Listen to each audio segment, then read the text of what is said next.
Hello. If you can cross-reference the brochure that was given to you, I'm just going to run through the brochure and explain each component and give a little more information about what each component means for your child. So FAPE and LRE are both very important when it comes to IEPs in your child's education. So FAPE stands for Free Appropriate Public Education. So this is what your child receives. And then the least restrictive environment is what they require, what works best for your child. Every child has a right to a proper education and the tools and guidance, extra guidance they may need to ensure that their education is quality and that they are understanding what they're learning. And if they need extra help with certain things, that they get that help and that they succeed.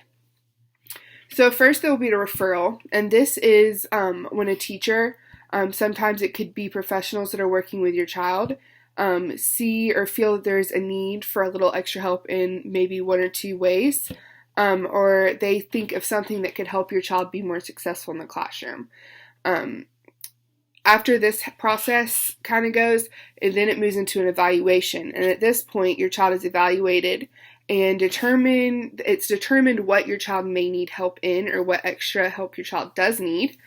This is the starting of an IEP. So this is where it all begins. It starts with a referral, then you move into the evaluation, and then you move into the eligibility process. And this will show you, or this will tell what a child is eligible for. So there are guidelines set for teachers and professionals that help them determine what makes a child eligible, what qualifications determine which child needs help.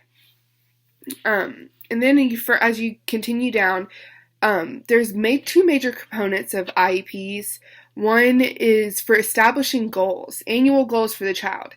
Now this may change from year to year, but these goals are what are set for your child, and this is what teachers and educators and professionals that work with your child really push for. This is the big idea of IEPs. It also states the services that your child requires or needs. Parental involvement. Now this is also important. You as a parent have the right to be a big part of your child's IEP and to be involved. You are a part of the IEP team. So you as a parent will be working alongside your child at home, and your teacher can incorporate what your child is learning in the classroom, and you can help incorporate that at home too.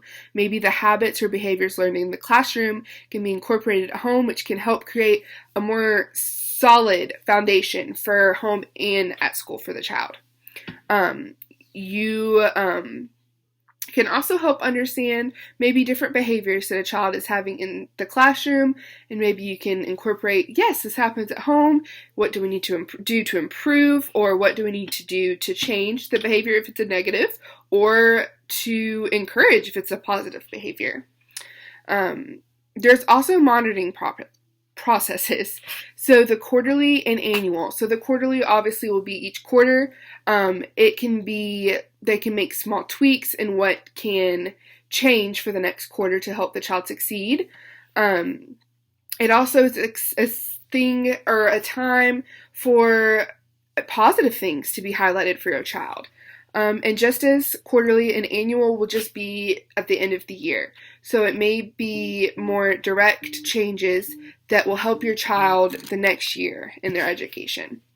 I hope that this gives you a little more information, and thank you.